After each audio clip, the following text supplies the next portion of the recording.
Welcome to the Predictable Revenue Podcast, where frontline sales leaders teach you how to build and scale an outbound sales team.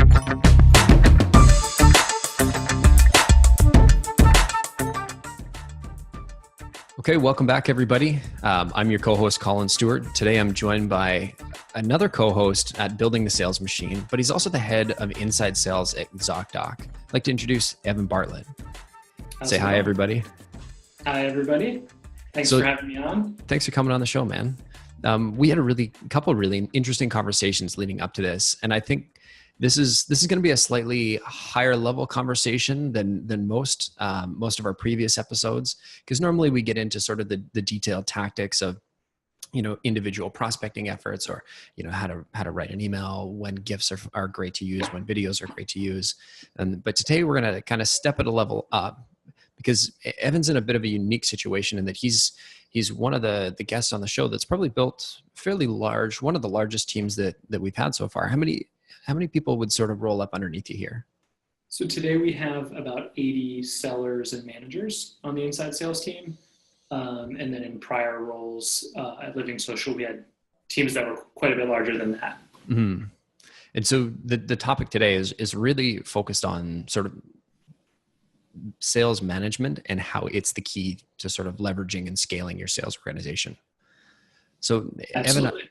Evan, I'd love to sort of start with, can you give me an overview of what are some of the key components to scaling a sales org?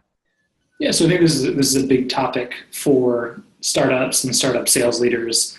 Everyone wants to know how to scale, or is thinking about scaling, or is about to scale. And so I think a couple of the big categories that I think about, or that I think about now that I've been on a very large sales team, and these are categories that might be underrepresented for people who are doing it for the first time, are really the systems required for that scaling. So typically software, Salesforce, add-on tools like cadence tools, lead enrichment tools, lead scoring tools, leadership, so leadership capacity, because they're largely, having those frontline conversations for the company every day with sellers, training, investing in either sales training, sales enablement, onboarding training, and hopefully upskilling after they're already on the team. And then the sales operations and analytics engine of the sales team. These days, I don't think you can do anything without measuring it. And most salespeople and most sales managers aren't as comfortable doing that, or don't necessarily have the time to do it. So thinking about what sales operations is going to carry for you. No, we could probably spend an episode, on each of those, and probably multiple episodes on each one. So where do you think is the most important place to start? So I think the most important and often the most overlooked is the leadership and the sales and management component of that. So few sales teams even can pull together training for their sellers, right? They might get 1 week of new hire training. Maybe they get 2 weeks and then a touch base a month or two later, and that's it, right? They don't see much else from the individual contributor perspective. And then almost none of these sales organizations provide any kind of training for sales managers. So I think it's overlooked consistently by everyone. I know HBR recently published an article. I think the title was "No One Really Explains What Leadership Is." So it's this vague term everyone throws around, but no one knows kind of tactically, what am I doing? What am I doing day to day? What is my actual job? There's a million things I could be doing. And so I think because of these reasons, it's overlooked. And it's your single biggest point of leverage, because they're the ones having one-on-one conversations every single day with the most important people at your company, which is your salespeople. And they're the ones that can influence salespeople and their selling styles and their behaviors day to day and their process. And no single leader can do that, can have one-on-ones with every single seller once you get past. I've heard 18 to 20 thrown around as the number that a senior sales leader starts to break. 18 to 20? Yeah, I mean, I think the reality, if you think about how experience is passed on from team member to team member, it's through one-on-one time between an experienced team member and an inexperienced one. That can be a sales leader, that can be other sellers, And if you only have a few sellers and one or two sales managers and you bring in 30 new hires, you're going to outstrip that experience to inexperience ratio. I couldn't imagine having an 18-to-1 sales manager to sales rep. I mean, it was just a friend of mine who was a VP of sales and didn't get his first sales manager till 20. Part of it was the CEO of the company didn't think it was necessary. Part of it was he couldn't find one. But I can't imagine employees 16, 17, 18, and 19 getting the training and the attention and the onboarding that they might need that maybe salespeople 2, 3, 4, and 5 might have received. I mean, everybody on the show can do some basic math here. If you've got 20 people rolling up to you and you decide to work a 60-hour week, you can still maximum only spend 3 hours with everybody. And that's assuming you're not doing anything else. So that's I think a little bit tough to manage, I'd say. Yeah. So I think, it's underserviced. It's not well understood. There's no training, and it is the direct conduit between the company and its sellers, especially once you get past 20. And I think for all of these reasons, it's a huge point of leverage. So maybe just to give everybody some context, you've got 80 people on your team. I'm assuming they all don't roll up to you. Can you walk us through what that structure looks like? Yep. So I can talk through this hierarchy, or I can talk to kind of some of the hierarchies I've seen somewhere else. But typically, I think the right ratio is somewhere between 6 and 10 team members. Keeping in mind that the less experienced the team members, the lower the ratio. I see a lot of companies with their brand new SDRs doing 18, 19, 20 to a team. And I think it's the opposite, right? 6 SDRs to a team. When you have super experienced team members that no longer have any questions, you can get away with 8 or 10 or maybe even 12 if you need to, because they're less needy, they're less dependent on the manager. So we have that kind of 6 to 8 ratio in mind, reporting up to a manager. Managers will report up to a senior manager. I think a lot of other companies call these directors, and then our senior managers roll up to the director, and the director rolls up to me. So I think 6 to 8 is the ratio to look for on the frontline management. When people move into the world of managing managers, I think the ratio is probably 2 managers max, maybe 3, especially when you're getting into that first leading leaders experience. The same thing happens, right? As you take on 5, you're going to do a really bad job at coaching and supporting all 5 of those team members. So I think you start with 2, and then you can add sales managers from there as the team needs to grow. Gotcha. It seems like I'm sure every CEO that's sitting on here that's trying to do the org mapping is like, wait, one director for 2 managers? What are you people doing all day? Yeah, no, I think that's the way things go in terms of the natural order, where CEOs can't possibly imagine that you would need so many, and then it's the same thing when it comes to thinking about marketing. There's kind of always this conflict in how they see things. And I think the way to think about it is the sales manager or the sales leader is responsible primarily for the development of their people, which is the thing that gets cannibalized the quickest in a sales leader's time. All this other stuff that pops up, forecasting, which doesn't generate revenue, right? It's just predicting what might happen. Things like that come at the cost of the work that actually generates the revenue, which is sitting with your team members, coaching them through calls, identifying where they have gaps in their skill set that are causing them to convert at a lower rate, and then going out and fixing the problem, which might take hours and hours and hours of headsetting just to get there, because these things don't happen. Pitches don't happen 100 times a day. And so I think that work gets left behind. And so you get forecasting, one-on-ones, team meetings, company-wide meetings, executive meetings, and everything except for the things that drive revenue happen. And I think one way to preserve that is span of control. Another way to control that is, put a limit on meetings and just, temper your expectations for leadership outside of just selling. Managing is a full-time job. Just that should take up most of their time. And I think that's a huge sort of mental shift, because I don't know a lot of individuals that think of managing people as a revenue generating activity. Yep, absolutely. So I think, why do I think that might be the right question? There's a good book called The Accidental Sales Manager, where they talk a lot about your first step into leadership. And I think he likes to bring up the sales management trap, right? Which is to get caught firefighting, to get caught kind of fixing any and all problems rather than focusing on the core problem.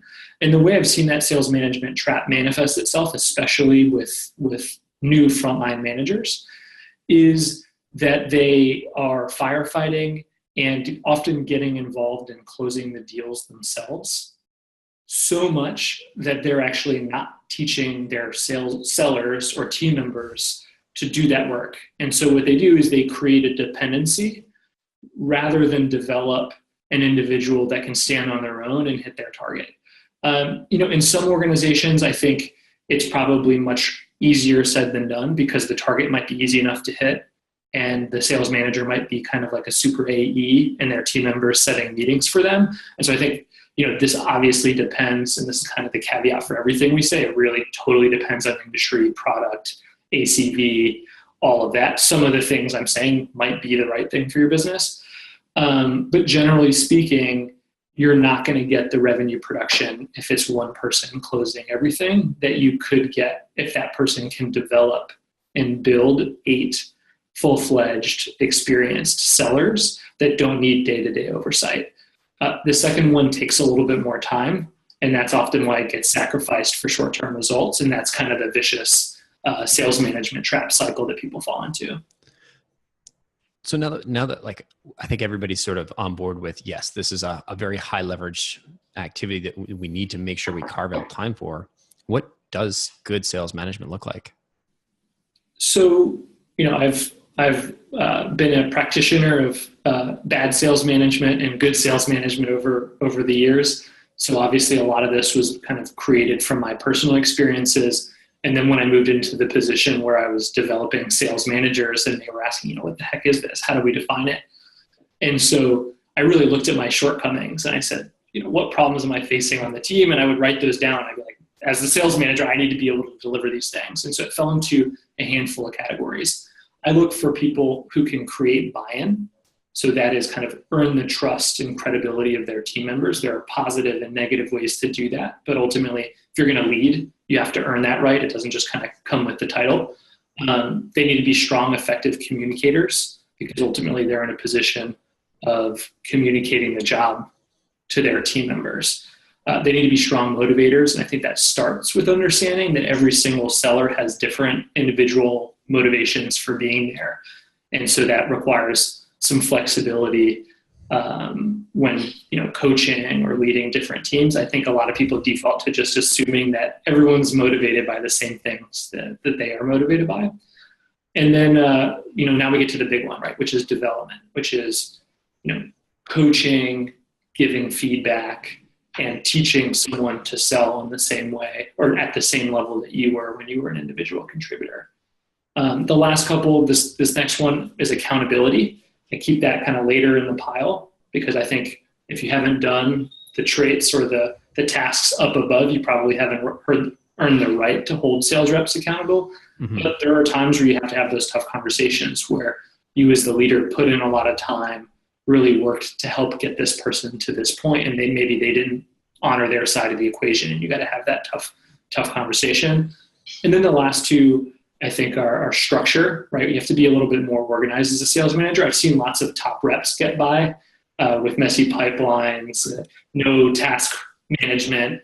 But if you're a manager and you're managing the pipelines of 7, 8, 9 reps, you got to be more organized. You got to be thinking about this in a structured way. The old world of just kind of winging it every time starts to really fall apart there. And then the last part is you gotta understand and be more analytical. A lot of salespeople are driven by instinct and emotion and feelings. And when you move into the world of management, you're going to be spending a lot more time looking at those numbers. And in my experience, those numbers don't always tell you what your instincts tell you. And at some point when they are in contradiction, it's okay to challenge them and confirm that the numbers are right. But at some point, those numbers might be right and they're telling you something different, and you're going to have to go against your gut feel, and you're going to have to change your behavior based on that. Not all salespeople have that ability, but I think once you move into the sales management world, there comes a time where you have to be able to do that and side with the numbers. After that, if you can build the numbers, track them, run the analysis yourself, that's kind of icing on the cake. Hopefully you have a sales ops team to do some of that for you. Hopefully if you're scaling up. Yeah. Yes, absolutely. Right. I think many of these things are things that managers could spend, way too much time doing if there isn't a separate sales operations team handling this work for you. Frankly, that's the premise for me of having a sales operations team, is to help keep your sellers focused on selling. So I love it. If the sales ops team is there to help the sellers keep focused on selling, whose job is it to keep the managers focused on managing? And I guess maybe before we jump into that, like as a manager, how do I make sure I'm checking all of these boxes on a daily basis? Do you have Post-it notes that you sort of write it down on? Have you got this like tattooed on the inside of your arm? Because that's a lot to juggle. I think if we knew the answer to that, we'd have a kind of a multi-billion-dollar sales training and sales management coaching company. So the first question, who helps the managers focus on managing? I think it's the primary responsibility of their manager. So the sales director or senior sales manager, depending on how the organization is structured. I think it also falls on sales ops, right? Having kind of defining those roles up front and understanding which responsibilities fall on which teams. And I think a really healthy relationship between the three is sales ops, when undertaking a new project, might do some discovery work up front with the sales manager, might do some shadowing on the team, gathering their input, making sure that they kind of understand the day-to-day, because after all, the manager and the salespeople are the experts on that. Mm-hmm. And then they might go away, do the analysis, and then come back and present something back to the sales manager. I think that's a really healthy relationship. If you don't have those resources, I end up seeing some kind of analytically inclined sales managers just doing it all. Right? You have that hero sales manager that's recruiting, doing the onboarding training themselves, writing Salesforce reports, doing the forecasting for the CEO. It never works out that the sales reps win in that equation. And so I think the senior leaders need to be protecting people and asking themselves, am I asking too much of my sales managers? Mm-hmm. And so the follow-up question, as an individual sales manager, how do I keep track of all this?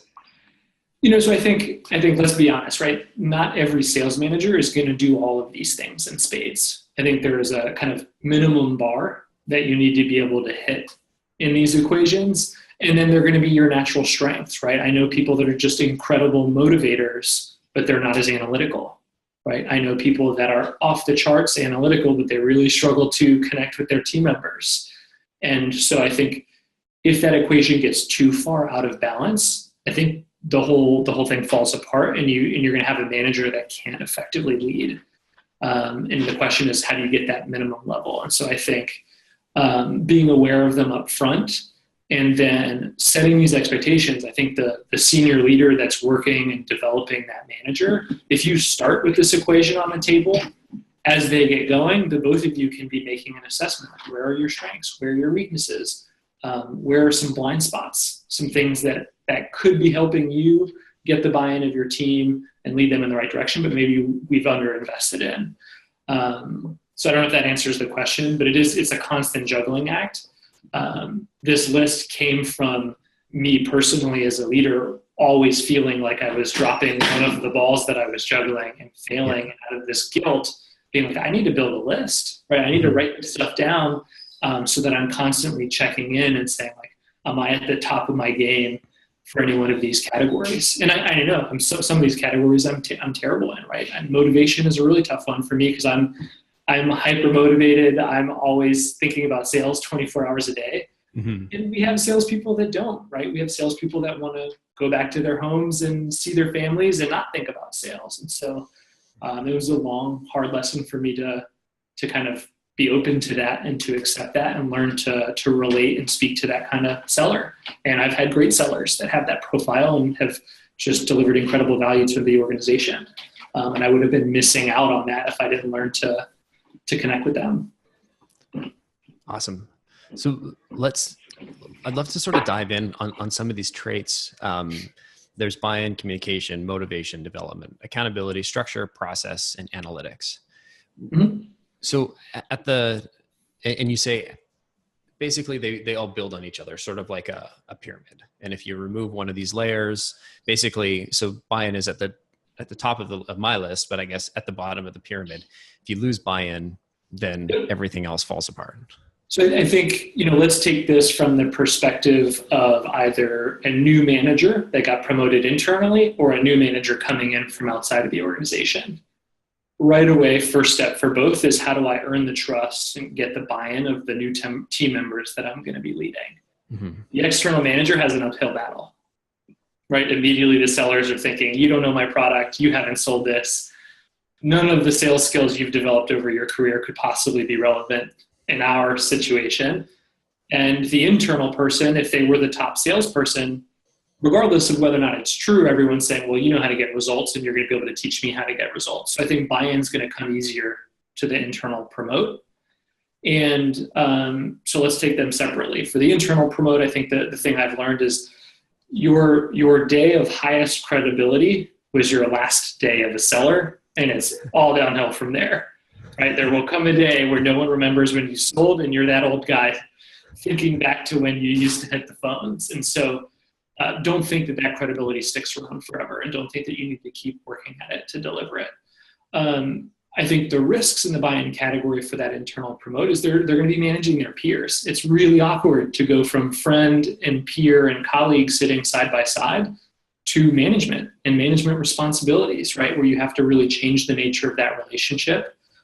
Depending on employment law, you're assuming responsibility and liability in some of these cases. And so I think the risks there come from understanding how to change the relationship, understanding that maybe taking people out for drinks every day after work isn't the best way to maintain that buy-in, or maybe letting your friends slide on not kind of holding them accountable to the same standard. Mm-hmm. That builds friends, but not buy-in, and ultimately erodes your authority as a leader. And I think I see new managers always struggling with those trade-offs. For the external manager, it's an all-out fight. And some of them have to get on the phones. Some of them have to do all that extra work to prove that they can sell. Some of them have to provide value in other ways. Maybe it's helping with time management. Maybe it's helping scrub leads for a rep so that they can show that they're valuable and kind of slowly earn that trust inch by inch before they start maybe applying new techniques that the manager is bringing from somewhere else. Mm-hmm. Can you think of a time where you've taken over an internal team as like an internal hire and had to sort of build that buy-in? Oh, I mean, every single new leadership role I step into, you start from scratch. Really, if they haven't worked side by side with you for years, you're in that position. The guidance that I got when I stepped into those roles that I think served me well was Rome wasn't built in a day. And you're not just going to come in and change everything and fix everything overnight. So, take the time to learn the new business before you start trying to change anything. I can't tell you how many leaders I've either witnessed at other organizations or some brought into ours that want to fix everything and just assume everything is the same way that it was at their previous business. Mm-hmm. So take the time to get to understand the business. Take the time to get to understand the people. Right? You're going to be working long hours side by side with every one of these people every day. And so you have to have a EQ relationship that goes alongside that work relationship. And then I think the part that people forget, especially if they are at the top of the leadership equation, is you have to add value, right? If I'm not able to solve problems for my team members, if I'm not able to come up with better solutions, if I'm not able to take things off their plate that they don't want to do to just ultimately make them feel better and feel like I'm useful, they're not going to trust me with bigger leaps of faith. They're not going to trust me when I suggest we restructure things, or trust me when I say we should try the pitch this way. So I think it starts with building trust in small pieces, and then eventually once they've seen some wins based on your guidance, then you can go for some of the bigger things. Hopefully that's not too high level. No, it's good. And that's coming in as an external person, right? Yeah, I think certainly as an external person, but there are equations in which it happens internally, where you're moving from the outbound to the inbound team, or the outside sales team to the inside sales team. And so I think there's no cost to approaching a new leadership opportunity, assuming that you know nothing, starting from scratch, learning the business, getting to know the people. There's no cost. You're not in that much of a rush. The cost is very high if you go too quickly and you never get that buy-in, and then you're kind of a lame duck leader that just doesn't have the buy-in from anyone, and you can't get anything done because people don't trust that you even understand the basics of the business. Love it. It's one of those things that it's hard to sort of picture until you've actually been there, and you're sitting there thinking like, I'm not a dumb guy. I've done this before. What am I doing wrong?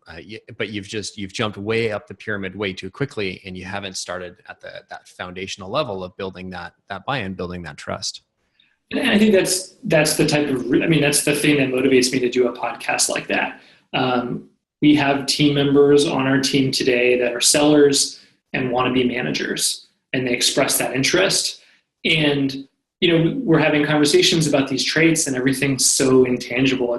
It becomes very fuzzy very quickly after being an individual contributor. And it is soft skills that are really hard to put your finger on. Mm-hmm. And so that's something I challenge myself to do. I think structuring this and having this conversation with you pushes me to get better at it. But I need to be able to put it in words they can understand. I need to be able to create scenarios that they can see, maybe even before they've become leaders. Because you're right, until you've done it, it almost doesn't make any sense whatsoever. And so how are we going to build the training bench, the next generation of leaders, without getting better at doing that? Totally. It's about making mistakes. Yes. Communication. Talk to me about some mistakes that you've made here. So, I think at the very, very, very simplest, I talk a little bit about kind of setting your minimum bar and then working your way up from there. I think the minimum bar is really explaining things in simple ways, especially if you're a senior sales leader and you've spent a lot of time thinking about the business from a big picture. You can't just show up and speak that way to your team members if they haven't had that background and had that level of exposure. And so I think you always need to be able to break those complex problems down in simple terms to make sure everyone understands you. I think the next level of that is just, tailoring it to your audience. The way you're going to speak to sales managers on the team or sales directors is going to be different than sales frontline sellers. And it has nothing to do with IQ and intelligence, right? It has everything to do with what their day-to-day is focused on. Unfortunately, individual contributors, as much as they would love to get involved in the strategy, they've got a full day of cold calling. And so they're not exposed to it. And so just make sure you're taking the time to break things down and make it simple. When it comes to managers, the mistakes I see a lot is managers were promoted into sales leadership from being a top seller. A top seller often doesn't have to think all that much about selling, right? Which makes them pretty bad at explaining it to someone who is new. And so there is this gap between top seller that became a manager and brand new employee, that communication is the only thing that's going to bridge it. And so putting yourselves in their shoes, being able to explain things simply, I've seen has been a real challenge and a real struggle for brand new managers, and something we spend a lot of time making sure they understand before they ever get into that role. Can you tell me about a time with a personal story? Maybe you've, maybe screwed this up a little bit? Oh man, I can't if you had to pick one. I can't think of an example off the top of my head. It's because you're so experienced at it that it's just hard to. No. There are too many. Yeah. I think these things are amplified by being in a startup, and I think a lot of times I have an idea and I share. So another part of communication, I think this is maybe a part that I didn't explain. Understanding that you're going to have to repeat yourself a lot. And so I think where I get myself into trouble is I'll be having a conversation about something new that we want to start doing, or I'll have a really, really deep conversation with one person, and then I'll forget that I didn't tell the other two directors on the team. And then when they don't understand later on, I get frustrated. And so it may just be as simple as kind of how information flows through an organization when it gets up to 60 or 70 people. Get comfortable repeating yourself. And I always feel like I have to do that 3 times as much as I'm comfortable with, because there are more people, and because I told one person, they didn't go out and spread the news to everyone else. So I've botched that a ton of times, where I just told one person and then kind of was like, hey guys, how come you're not aware of this? And they just look at me with blank stares. One of my mentors here in Vancouver, Adam Laurent from FEME, his advice to me when I first sort of stepped into, I mean, my title was always CEO, but when I felt like I was really actually leading people, one of the things he said that really stuck with me was that by the time you are sick and tired of saying, this one thing, that's just like, you've said this so much, you're sick of it. You don't want to talk about it anymore. That is just the time that people are starting to pay attention to what you're saying. Yeah, I learned this from someone I consider a mentor and a peer, Christy Schaffler. We used to work together at Living Social, and I think she's a VP of sales of a company down in Florida these days. And one of the talents that I think she had in spades was the ability to repeat the same message in 40 different ways. And what I think happened is each different variation of it stuck with someone different. And she was smart enough and quick enough and an effective enough communicator that instead of saying the same thing 50 times in a row, she was always finding a different way to say it. And it connected with different people. And ultimately it was probably more fun for her.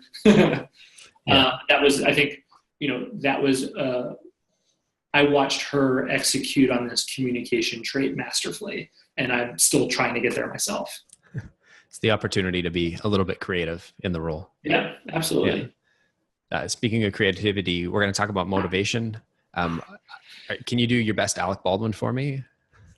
Ooh, I can't. In fact, I resent the Alec Baldwin references when they come to sales, because I think the always be closing thing is actually damaging to the discussion. Let alone the fact that speech is probably not, it is a little bit dated in terms of, the content. A lot of problems with it. And honestly, it's probably guided many sales managers in the wrong direction. Yeah. So tell us about the right direction to take motivation. Like where do you start? What do you, when you take up a team? Same thing, like entry level here, starting place is really acknowledging that people are motivated by different things. It was an eye-opening experience for me when I was at Living Social, and I realized that not all salespeople are money motivated. Blew my mind. Yes. What do you mean you don't want more money? Huh? Right. And, I don't know if that's a generational thing. I don't know if that's a cultural thing, because I built sales teams in a couple different countries, in France and in the UK and Brazil. And, I can't put my finger on it, but I've seen it across all these different places. And I think you have people that are motivated by mastery. There are people that are motivated by recognition. There are people that are money motivated. There are people that are kind of lifestyle motivated by being able to have a quality of life balance. Mm.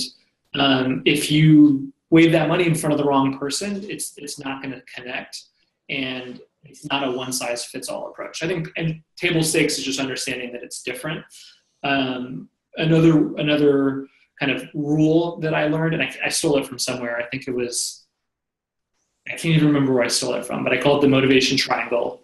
And somebody wrote that motivation starts with job clarity, moves into recognition, and then success. And so the way it works is, if a new team member joins your team and they, for the life of them, can't figure out what they're supposed to do in their job, they will never be motivated, right? Yeah. Just having it defined, but then being able to define it down to the specifics.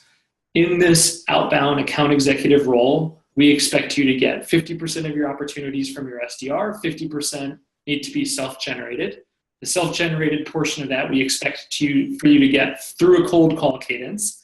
It looks like this, it's this many touches. Here are some of the emails other people have had success with. That's the kind of granular level of role clarity that almost anyone can come into and be like, all right, I got it, I can do this. So I think it starts with job clarity, and then it moves into recognition. What I've seen a lot in sales teams is that close that everyone's so addicted to, and everyone's searching. Sometimes it doesn't come that quickly when you start in a new org. And so you need to bridge the gap to that first taste of success. And so recognition, I think you've probably heard the term recognize small wins, but recognize them executing on the process as they're building up their pipeline, right? Every one of those steps, if it's in the right direction, that's a celebration.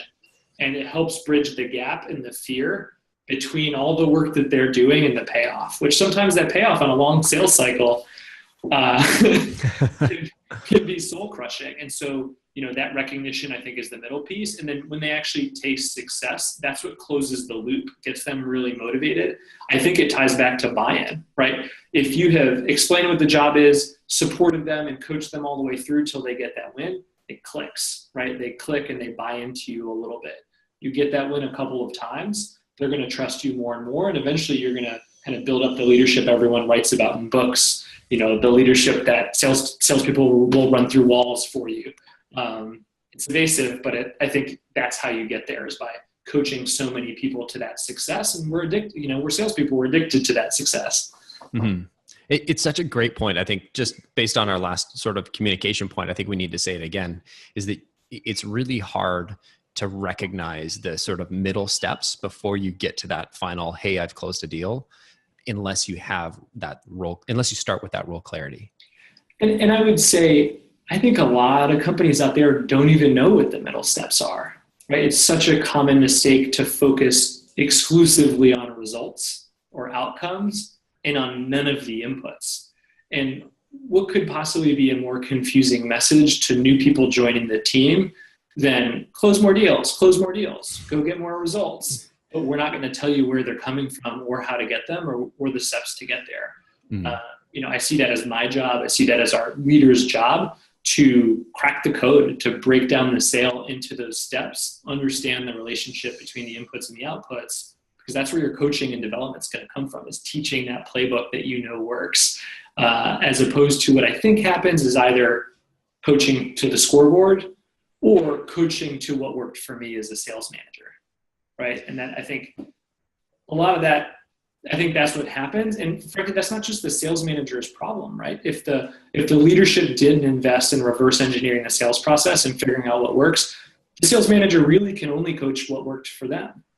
And that's only going to resonate with a subset of the team. Not everybody on the team is going to have the same methods of building rapport, personalities, etc. I feel like I should be taking notes here. I'm glad this is recorded.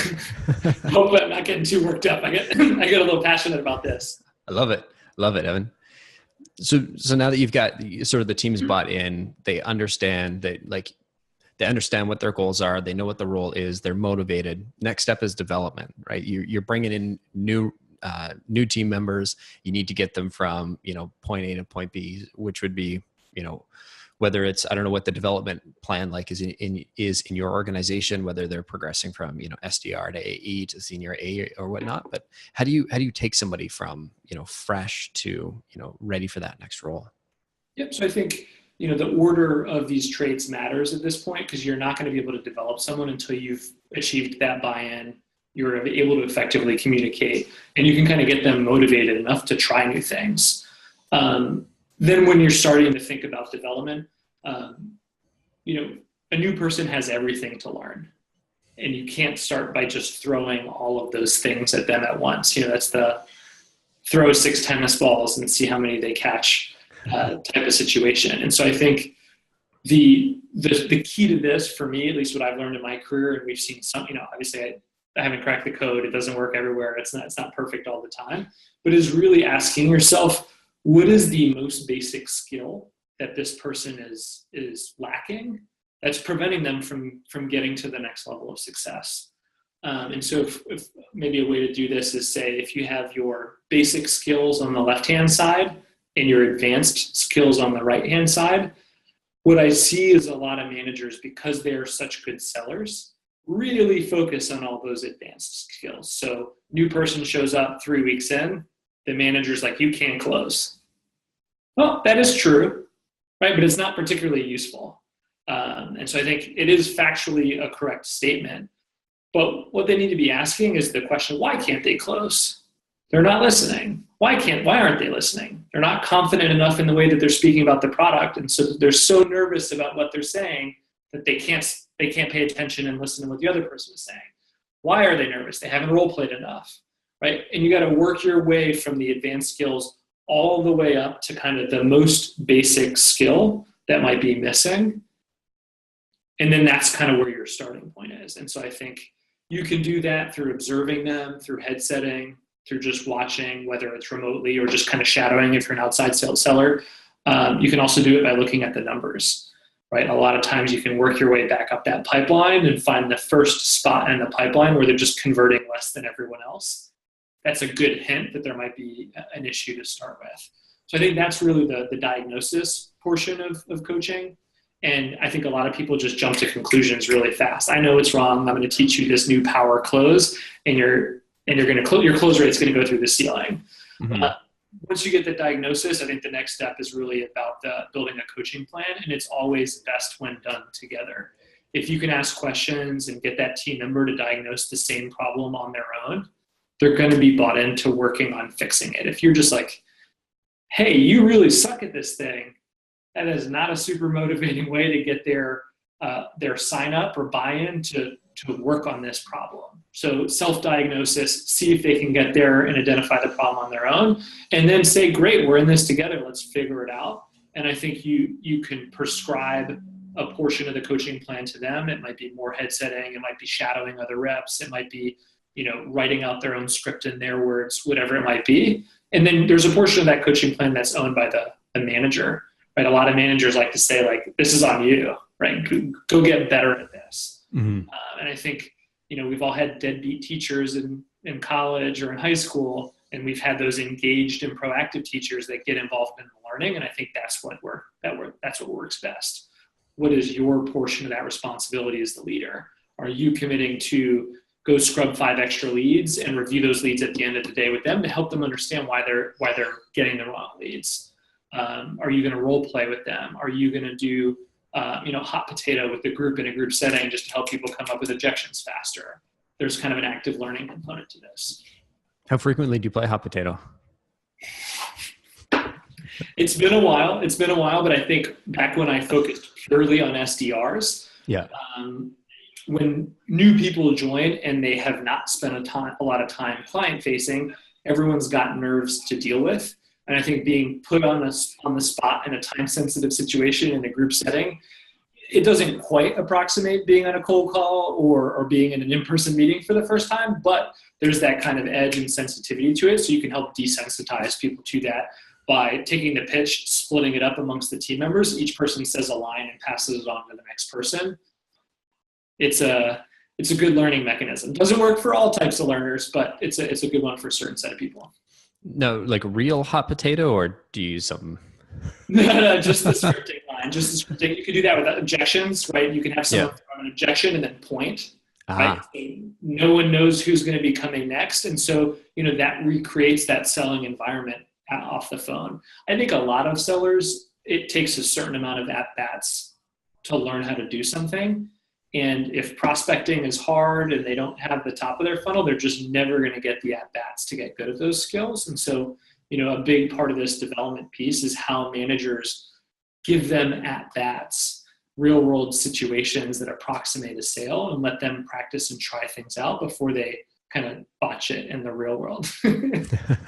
Totally. So now that we've got the buy-in, we're communicating effectively, team's motivated, we're working on custom development plans for each of our individual reps. Oh, I missed that. That's a huge, huge point. I think development, when done at kind of master level, is an individualized curriculum per person, right? And I haven't always been able to achieve that, but I've seen sales leaders and sales managers who can, and that is just incredible to see. Yeah, I mean, I think that's what you're saying. Like, if you're sitting down individually with the reps and walking them through and having them come up, it's not just you as the leader that's coming up with this plan. It's actually each of the individual reps telling you, and you're guiding them along the way. You're sort of leading them there. We love acronyms. One of the ones that some of the team members here use is a JOT, just one thing. And that helps them remember that you should be only really assigning them just one thing to work on in this particular coaching session, or even, it could be just one thing that lasts a month. Mm-hmm. A focused coaching plan on just one thing, and you stick to it until they improve and show that lift in the conversion rate, and then you celebrate the hell out of it. Why just one thing? Why not, this guy's got, I'm looking at this new hire and he's got 4 or 5 things that he's doing, but all of them are compounding on top of each other. Yeah. And it's like, it's breaking down. We've got to fix all of them right now. It's the 6 tennis balls thing again. He's only going to catch one, or she's only going to catch one. And I think you're potentially setting them up to fail by saying, try to do everything all at once. Often there is something that's not obvious, that's even more basic than what you see on the surface, that's really causing the problem. And if you can dig in and you can go find that and help an improvement there, you'll see some steps. The other thing is, if the skill is a big skill, you got to remember you might not have the buy-in to tackle that skill, right? The seller may not be super self-aware that their pitch isn't as smooth as they think it is. And you may not have the credibility to say, hey, this part of your pitch that you think is really good, or this way that you explain the product that you think is the best on the floor, it's not really that good. And so you may have to work on a couple of small wins before you go after those bigger fish. Gotcha. So now that we've got this custom development plan, next step is holding them accountable to their numbers. So where does this start? Where does it end? I'm sure it's more than, hey, you didn't hit your numbers last month, or you're not making enough dials. Like, where do you start here? It could be accountability for the coaching plan, right? I think it starts with creating an environment of accountability. Listen, we're all here to work. We're all here professional. We're all here to be professionals. Frankly, we're all here because we're top of our game and we're really passionate about building this particular business. And the expectations are we're going to do our end of the work. So I think having that set up front as part of the culture and the expectations is why we write these down as our management traits. So I can say, I tell managers, these are the traits I'm looking for in my interview. These are the traits I'm going to give you feedback on when you're on our team, and I'm going to give you coaching against. These are the traits that are going to help you progress in your career. When you excel in one of these categories, that's going to be the thing that helps us promote you. And so I think it's the same thing with the team member. When you're a manager, setting expectations in terms of what you expect on the team, doing that up front, that goes back to that communication piece, right? A lot of managers love to try to hold people accountable for something that they never asked anybody to do when they're in a rush. And so I think the items higher on the list, buy-in, communication, motivation, development, you need to have done that work as a manager first before you ever earn that right. And if you have put in that work, right, and you as the manager have put in that 115% when you notice that the team member might not be, you've earned the right to address it. And it will be well received, right, because they know you've worked your tail off to help them out and to develop them. And so I think whether it is a conversation about you missed your number, or whether it's a conversation about, we talked about working on this skill, I put in all this extra time as your manager helping you on this skill, and now we're talking 2 weeks later and you didn't do any of your portion of what we agreed to, that starts to sting a little bit more once you've done all that other work up front. For me as a manager, though, I think the hardest part about accountability is everyone's scared, right? Holding people accountable is like closing. Everyone gets nervous when they start asking for the business, right? Everyone gets really nervous when they have to give honest, direct feedback that's negative. It's a terrifying experience. You never learned about it in school. And so I think that's why it was important to make it on the list and to talk about, constructive and respectful ways to do it. Because there's a lot of, Alec Baldwin screaming and yelling, I don't think is the path for that one. Yeah. Just too many examples. I think it's so easy to fall back on that sort of inner coach that's yelling at the referee or whatnot. That's just like, no, you see something that's wrong and you're just trying to point it out. But how do you go gracefully about this? I mean, you've built the respect, if you've followed all the steps ahead of time. So what does that look like? So I think doing the work and starting early and often is important because it sets the stage, and people who get used to receiving feedback, right? And there's a thin line, like accountability can be, feedback, it can be specific coaching, pointing out areas where things aren't working. But people get used to it over time once they realize it's safe, right? I think a salesperson who thinks that an accountability conversation or coaching feedback that might be negative is followed by termination is never going to be open-minded and listening. And so I think it probably starts most through the coaching, saying like, listen, this is where we can talk about what's working and what's not, and creating a safe place. The other thing is the, taking emotion and blame out of the equation, right? And learning to deliver and have those communications in neutral terms that aren't personally attacking people. Those are difficult soft skills to get. Not something that I learned from my first sales manager, not something that I learned in school. And the best sales leaders that I've seen have those conversations, have the toughest ones. They do it themselves, and they do it in a respectful and constructive way. Mm-hmm. And it's really cool to see done. And I didn't really understand it or learn that skill till I watched people do it well. It's really challenging to sort of separate the person from the way they do things, and recognize that it's not you that I'm not mad, but it's not you that's doing, or that's wrong here. It's just the process that you're following. It's that little algorithm in your noggin that we need to just tweak a tiny little bit. Yeah, I think back to the inputs versus outputs, it's going to be more constructive if it's like, we talked about these inputs and you didn't do them, rather than I told you to get $100,000 more in revenue last month and you didn't do it, and I didn't do anything either, right? You're going to lose people real quickly there. Mm-hmm. It's tough. Now, I think when it's done right, the first time where you give constructive, accurate, valid, honest feedback, and you set the stage right, and the person's like, oh yeah, I didn't do that. Oh, I'm glad you called that to my attention. Like, I'm going to change my behavior. When a sales manager sees that it led to change, right? The whole thing clicks for both the team member and the sales manager. And they're like, oh, this is the way by which I can kind of help get people to what I need them doing. And it doesn't have to hurt and it doesn't have to sting for it to happen. So I think everyone's nervous the first time, but once you get it right and you realize the person was actually appreciative of this fact and it led to a positive outcome, I think then you're now in an environment where that becomes the norm. I can't remember who, one of these hedge fund managers just published a book on radical candor or whatever it might be. Mm-hmm. I don't know how extreme they're taking it, and I haven't had a chance to read it through, but I think this concept is picking up in a lot of places.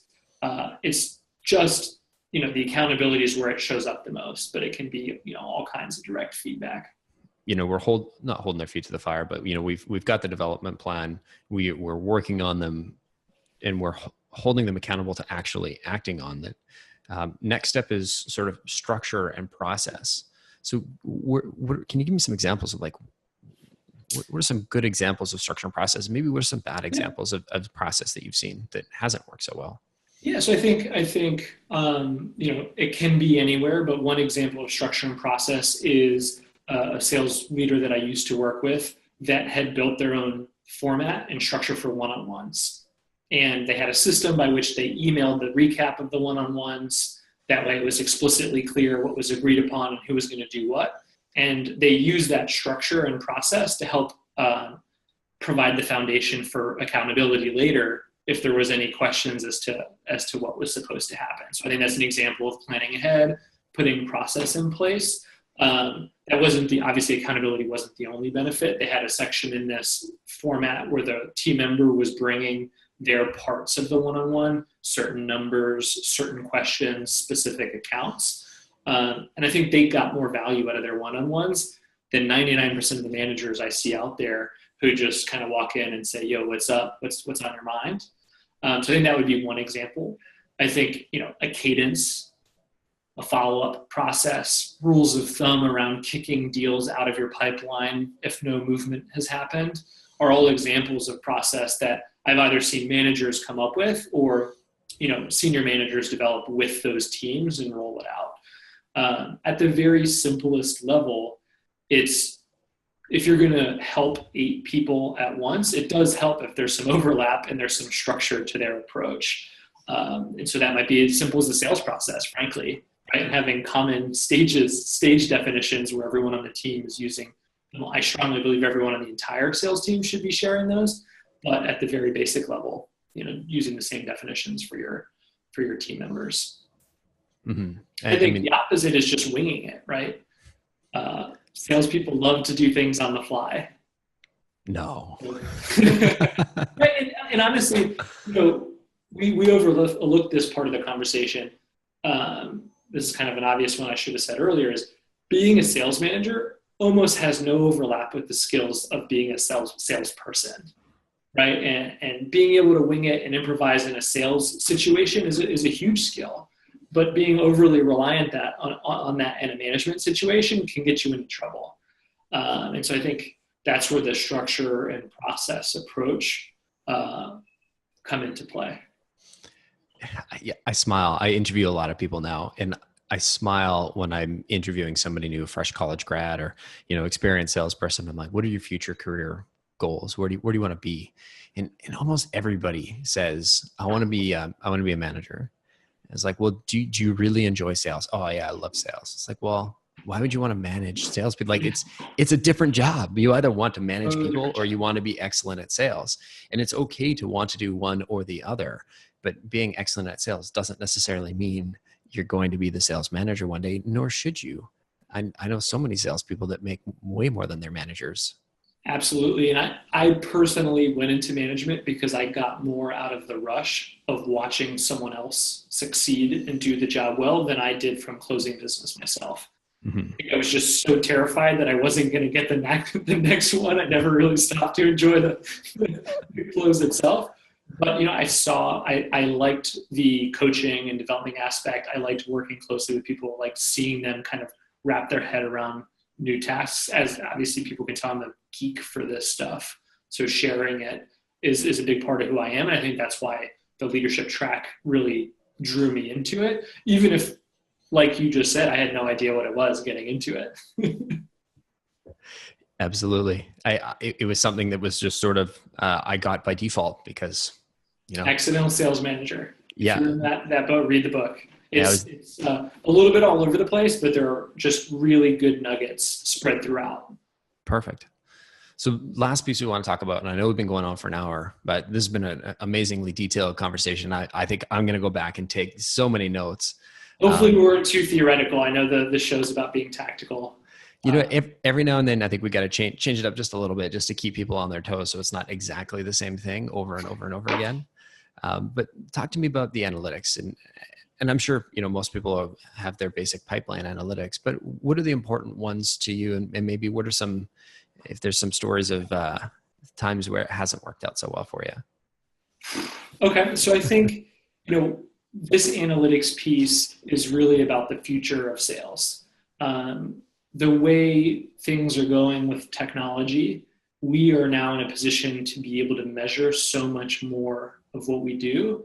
And I think that shifts sales from being an art, a dark art, a magic that no one really understood why it worked and why it didn't, and attributed, incredible powers to the people that could make it happen. We have the opportunity to use numbers to break it down, to understand it, to be able to inform what we teach to our people, and to be able to reproduce it and scale it, right? That is ultimately what we're talking about, scaling. That's where we started the equation. Mm-hmm. You will not scale your business unless you use numbers to break down why it's working and then teach those skills that are working consistently to everybody. Some specific examples. I think we'll start with the classic misunderstanding. I can't tell you how many teams focus aggressively on dials and talk time, yet they have no idea what they mean, right?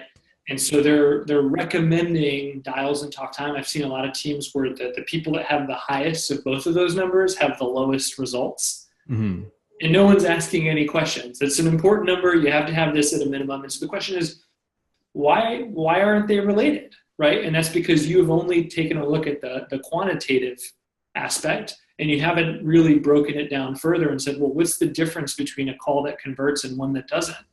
are there metrics that are missing in this equation? So let's think about connect rates with prospects, and you've got gatekeepers, you've got influencers and doctors. If you're not tracking that, 100 cold calls that go to gatekeepers will never convert as much as 100 cold calls that go straight to the decision maker. And so that would be an example where you can kind of think you're metrics driven and think you're being analytical because you ask about these numbers every single day. I think analytics help you get that layer deeper, not only understanding, what is happening, but why it's happening and the difference between what's working and what's not. A great example, I had a friend that was running a sales team where they loved to pitch on the fly, right? Back to the improv seller that likes to do everything and kind of wing it. And what they realized by looking at the numbers is that the team members pitching on the fly were converting less than the team members that were setting a meeting, right? So that they took the time to prepare, they were able to do pre-meeting research. And actually they looked into it a little bit more and realized that team members that had higher tenure actually converted at the same. So the lesson that you take away from this is new team members who haven't been selling very long or haven't done enough pitches or presentations probably shouldn't just be pitching on the fly and winging it, and that there's a cost to doing it that way. Those are some examples of interesting learnings. The last case I'd make for analytics is I can't tell you how many times I've been wrong and the numbers told a different story, right? And I was digging and it didn't add up, and I finally kind of get to the bottom of these numbers and I realized that we'd been thinking about it just completely the wrong way, right? And we could have, imagine if we had told sellers to go do this thing that the numbers are now telling me it doesn't work. I feel a lot of responsibility to make sure that what I'm teaching or what the managers are teaching is the stuff that works, and numbers are the foundation for all of that. Hmm. I mean, like you said, it all comes back to scaling, and the analytics are sort of what feed back into the structure, and it feeds back into, having that accountability, and it ties directly into being able to communicate clearly what the role is and what these are the things that this is the playbook you need to run. These are the activities that you need to hit, right? Absolutely. You can't really have a balanced, you can't really have a balanced pyramid unless you're sort of looking at the analytics at the top and sort of using that to tie back into all the other stages. Well, think of that sales management trap that we thought about before. If you're a company that's at 10 million in ARR, let's say you're at $1 million in ARR, and your sales managers and your sales leaders, rather than thinking big picture and thinking in a repeatable, scalable way, they're always thinking about where they can get that next $100,000 deal. And, going out and making a deal appear, if there aren't 100 more or 1,000 more behind it, doesn't really mean anything on the way to a 20 million or 50 million or 100 million ARR company. And so at some point, once you've gotten to that, there's product market fit, that there's something here, you really have to shift that mindset from chasing revenue to chasing kind of repeatable, scalable, predictable sources of revenue, right? And it is sometimes that salesperson's mentality of hunting and going right after the prize, you're missing the bigger opportunity and you're not thinking in that scalable way. Totally. Great place to end it here. Evan, any final thoughts? Like we've gone through so much from, all the different systems and all the traits of what great sales management looks like. Any final thoughts before we wrap up here? No, I'd love to see you guys continue to bring more sales leaders on the show, and that we kind of open up the black box and share as much as we can, because these are difficult challenges to be facing on your own, to be facing as the kind of first sales manager at a brand new startup. Share, right? It's not a zero-sum game, and I appreciate what you guys are doing for the community. Thanks, man. You're totally right. There aren't that many schools that offer, sales courses, let alone sales management courses. And it's one of the only professions out there where you have to sort of figure it out on the fly. And the best, sort of the top performers get promoted. Like imagine if at a hospital, the best surgeon got promoted to running the hospital. Like obviously that doesn't make sense. And I don't know, maybe it does because they know the ins and outs, but it's two totally different skill sets that you need for two different jobs.